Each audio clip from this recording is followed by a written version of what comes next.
Often we think of ethics as a code of rules which people agree not to break. But what if ethics could be more like playing music, requiring teaching and practice, but enabling you eventually to perform with pleasure, skill, and grace?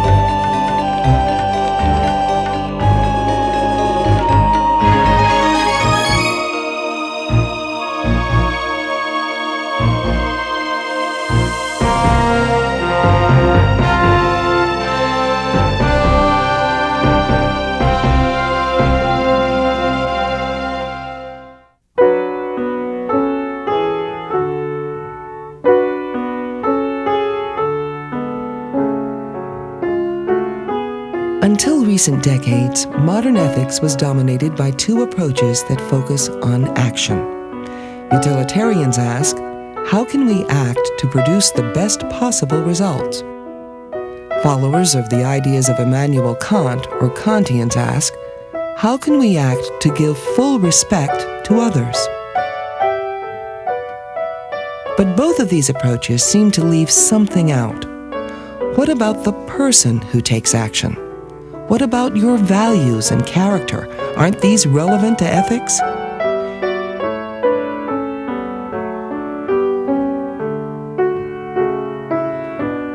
The movement to center ethics on character rather than actions has come to be known as virtue ethics.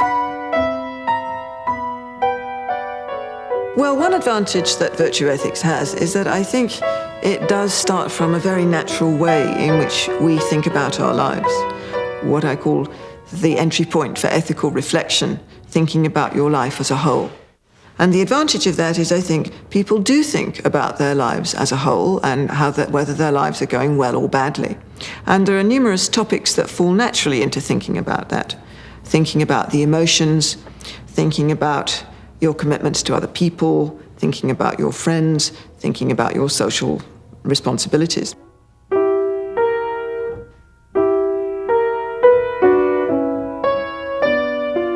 Looking at ethics in terms of who you are and how your life is going is not new. Socrates loved to cite one of the inscriptions over at the shrine at Delphi, know thyself. In a certain sense, all the Greeks, Aristotle, Plato, Socrates, moving backwards, found this to be true, that the value in human life was ultimately to be gained by knowing our own natures and knowing what it would take to perfect those natures, to take our natural possibilities and to actualize them.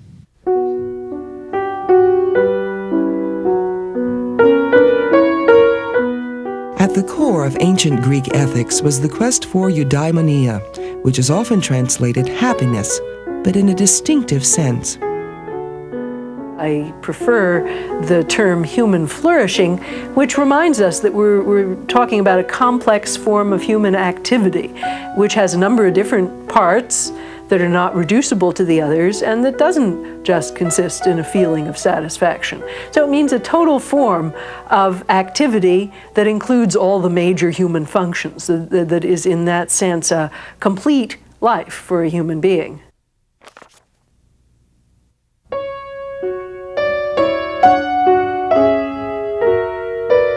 The Greek word arete may be translated as either virtue or excellence. They did not distinguish between morality, quotes morality, and other aspects of personal life. It was a much more integrated picture. They thought much more in terms of what made for a worthwhile life for the individual, in which these various aspects could be brought together. So with virtue ethics, we can talk about the role of entertaining friends, giving dinner parties, all these things that Aristotle actually discusses in the Ethics, and then, put that alongside the more obvious and commonly recognized virtues like courage and justice. And I think that helps a lot. I mean, we have to see the life as a whole before we can see what the part of each virtue is in it.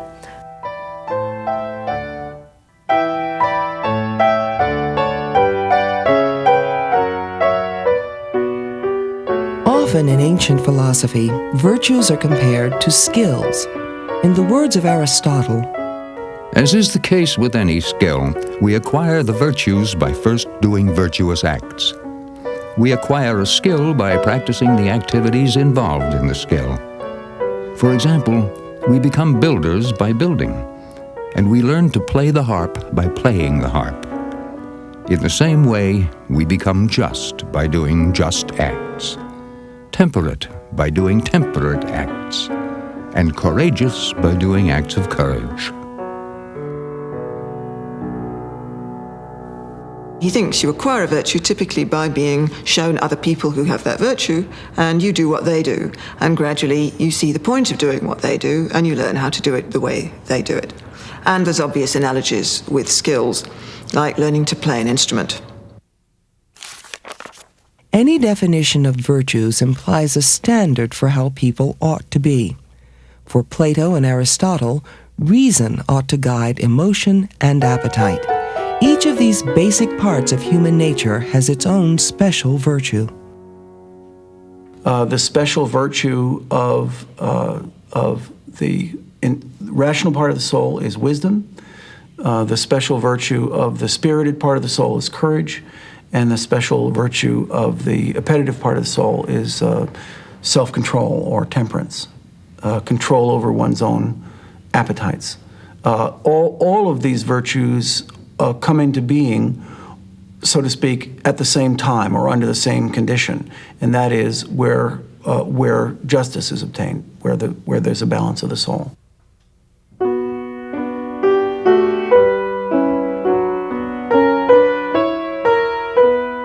As a guideline for living in accord with reason, Aristotle recommends seeking the mean or middle course between extremes. Acting well in any field is achieved by looking to the mean and bringing one's actions into line with this standard of moderation. Virtue, therefore, must also aim at the mean. For human virtue deals with our feelings and actions. And in these, we can go to excess or fall short, or we can hit the mean. We tend to think of values as toggle switches. There's right and wrong. There's on and off. There's this. There's good and its opposite. For Aristotle, virtue was finding the middle ground between two opposites. Generosity is not opposed to meanness. Generosity actually is in the middle of, on the one hand, stinginess and meanness, and on the other hand, being profligate with money. Aristotle analyzes courage as the mean between the excess of what we might call bravado, the person who runs into a hail of bullets. I mean, that's not brave, that's just foolish. And cowardice, on the other hand.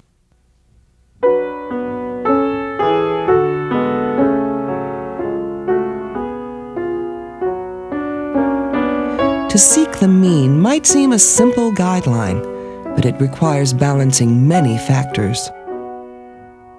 It is possible to feel fear, confidence, desire, anger, pity, pleasure, and so on, either too much or too little, both of which extremes are bad. But to feel these at the right times and on the right occasions, and toward the right persons, and with the right object, and in the right fashion, is the mean between the extremes, and is the best state, and is the mark of virtue. The right answer is the answer which is appropriate, proston kairon, which perhaps is best translated into English as the occasion demands. And the occasion is itself something that's continually changing. It's a bit like the pianist who plays the notes in the right way, at the right time, at the right speed, with the right, all the details of piano performance. It takes a long time to train yourself to get like that, and a lot of experience.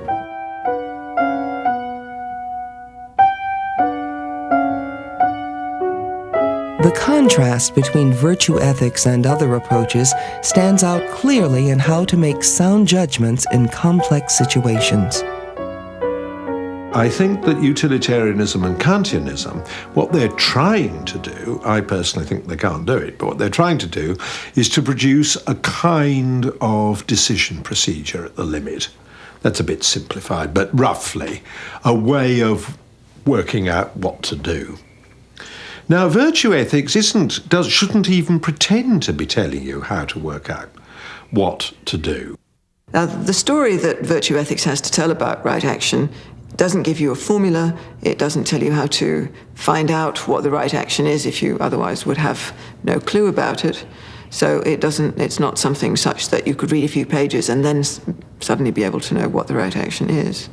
The whole point of virtue ethics is to say the ethical condition is not the condition of having a certain right theory. What virtue ethics tells us is that the desirable ethical condition is having a certain character. What traits of character, then, can help you judge the best course in a complex situation? Aristotle proposes a virtue which he calls phronesis, practical intelligence or wisdom. The best way to see what practical wisdom is to start with skills again, I think. That first of all you learn what it is that you have to do. To play the piano, you've got to move your fingers in certain ways. And to do that, you have to learn scales and various things like that. You learn the right things to do. And then gradually you learn why those are the things you have to do.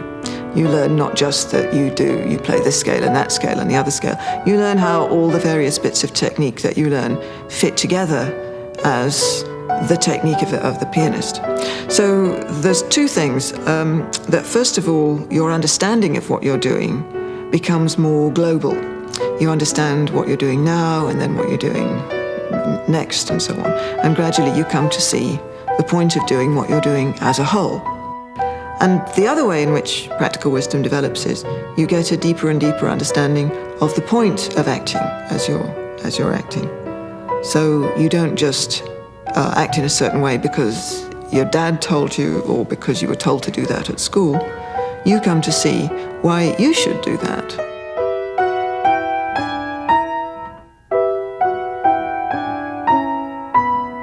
One of the interesting differences between Aristotle, say, and his whole approach to ethics, and someone like Kant, is that for Aristotle, the ultimate ethical good, the best place to be, is a place where you act in a way that is that feels right to you, that feels good to you, that actually gives you pleasure in doing the right thing. The payoff, as it were, in all these ethics, Greek ethics, such as Aristotle's, they say is in happiness. We will live a happy life if we live a virtuous life.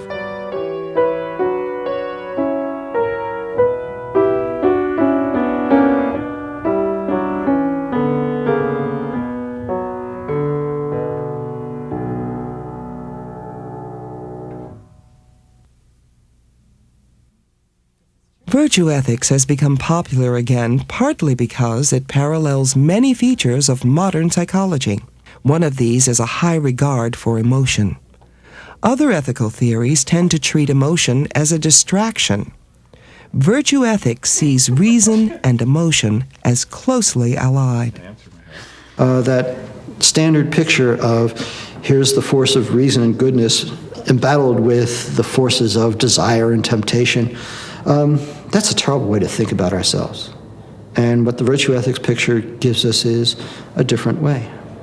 So we can talk about the role of the emotions, the role of pleasure, the role of all these complicated psychological items in the good life. And we also have room to say that a life isn't complete if the emotions are not fully cultivated and don't have an appropriate place in it.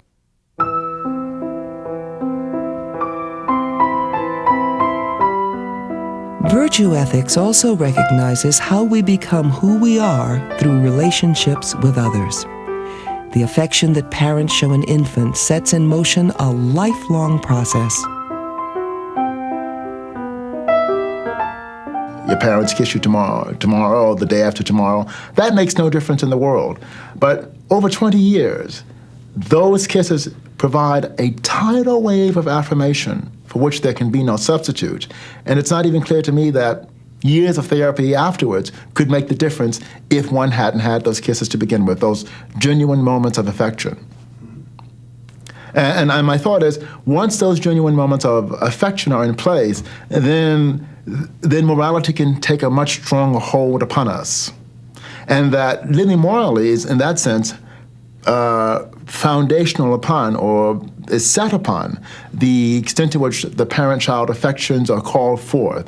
And the more mightily they're called forth, I think the easier it is to live morally, because part of what living morally is about is being able to be responsive to others, to hear the other, to hear the voice, to hear the eyes, to hear the nonverbal behavior.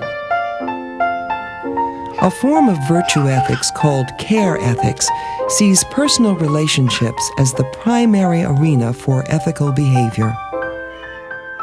It's a very concrete standpoint, focused on the specifics of how someone interacts with those that she loves. And it brings her attention to matters of not hurting others, attending to their needs, being emotionally aware of them, being sensitive to what they want and how things are with them.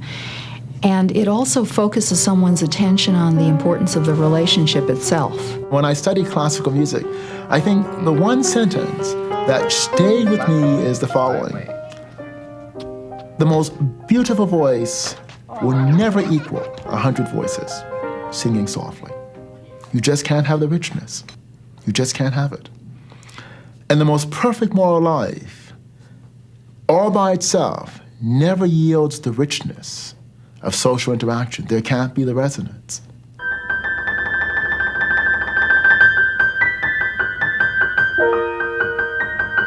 Kantian and utilitarian theories tend to isolate moral decisions in the present moment and to separate them from personal histories. Joel Kupperman calls this a snapshot view of ethical choice and emphasizes the long-term nature of some of our most basic ethical choices.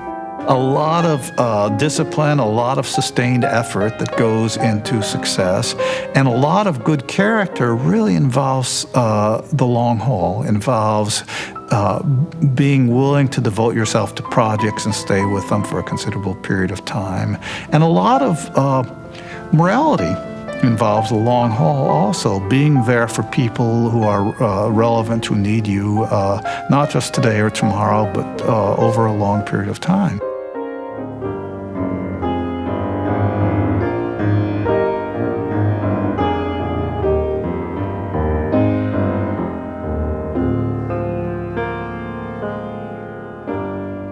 Each of us tends to see his or her life as a story.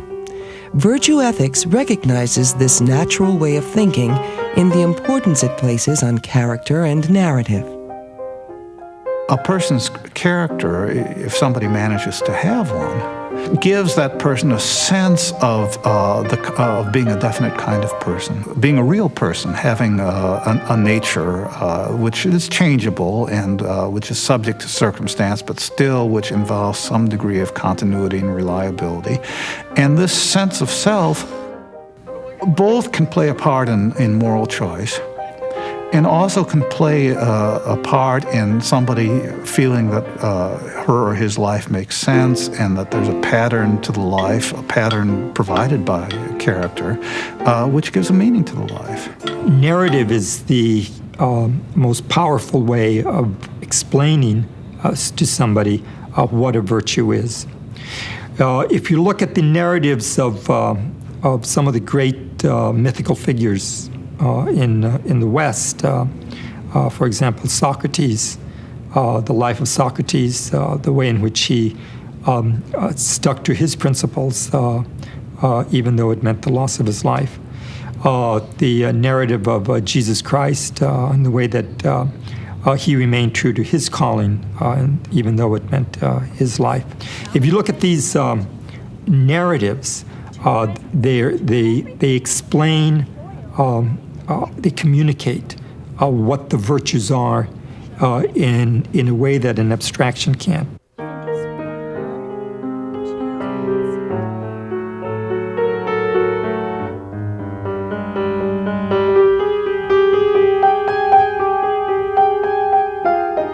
Virtue ethics highlights a number of issues that utilitarian and Kantian theories seem to leave out. But does it run into the same problem? How adequate a basis for leading a moral life does virtue ethics provide? One criticism of virtue ethics is that in declining to provide clear rules for action, it fails to help people facing crises. For instance, does it give sufficient guidance to an unmarried woman deciding whether or not to have an abortion? Can it really help an employee struggling to deal with corrupt practices in his company? It's not a theory about what people ought to do. It has some implications for our actions, but essentially, virtue theory is an inquiry into the kind of person we ought to be. But in ethics, the most pressing problems are problems about what we ought to do. What is it that I ought to do? Another criticism of virtue ethics is that definitions of virtues vary from community to community. An order of monks or nuns might foster virtues such as modesty and celibacy. A police force, courage and honesty. A firm of lawyers, thoroughness and ingenuity. And a gang of criminals, ruthlessness and guile. What this implies is that a virtue theory is radically relativistic.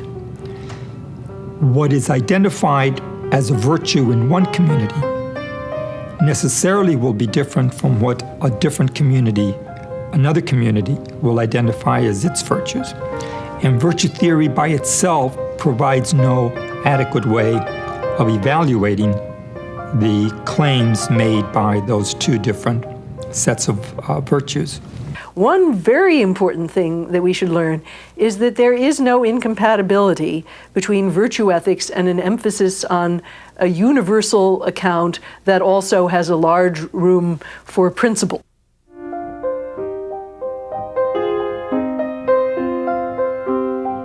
But perhaps the most daunting challenge that can be posed to virtue ethics is to ask how many people actually do develop character that causes them to act morally. Over the last 30 years, social psychology has been looking into this assumption of ordinary moral thinking, the assumption that there are that the explanation of why people act as they do is ever or sometimes due to character traits. And it's been very difficult to find any evidence that this is correct. So one thing social psychologists have discovered is the power of the situation to affect how people act.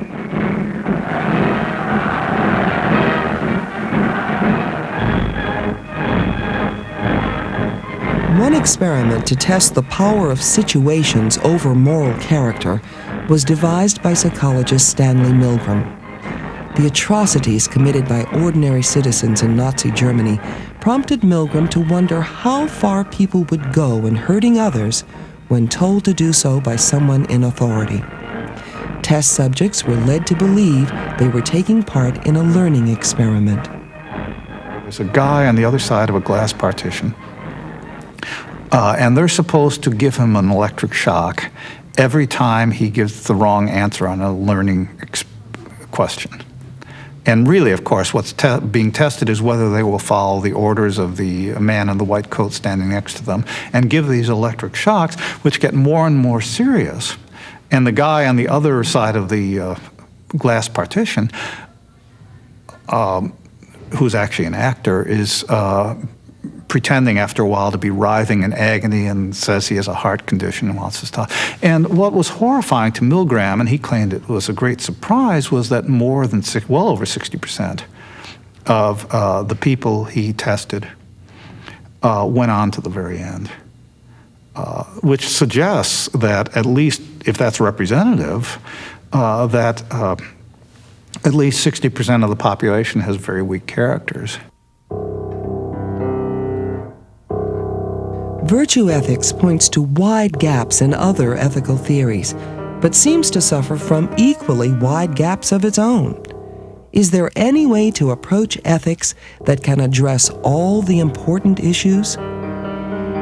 I think the way to approach moral philosophy, moral theory, is by taking each of the different moral theories as lenses on a moral situation, ways of looking at a moral situation. Each of the theories then forces us to ask questions about that moral situation that are not brought out by the other moral theories. What lens does virtue ethics offer to help us look at particular situations and our lives as a whole? There is a later writer who's much later than Aristotle, but who makes a very interesting metaphor for the good life. This is from Seneca, the Roman writer, who's a Stoic, who says that we think of our life in two ways. One is, as it were, linear. Each day goes on after the next day until you get to the end one. But he also thinks that at any moment of your life, you think of it as being within a set of concentric circles. The way you act today, the things you're doing today, have significance within a larger set of your concerns, and those concerns again within further sets of your concerns. And eventually, everything you're doing today reflects the values that you have in your life as a whole. So at any point, your life is proceeding onwards. But it also, from another point of view, reflects, even in miniature, even in one or two small things you do at any particular time, these reflect the values you have in your life as a whole.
The Examined Life is a 26-part series for college credit. To purchase a video cassette or transcript of this program, call 626-796-7300 or visit us online. Please order by program number.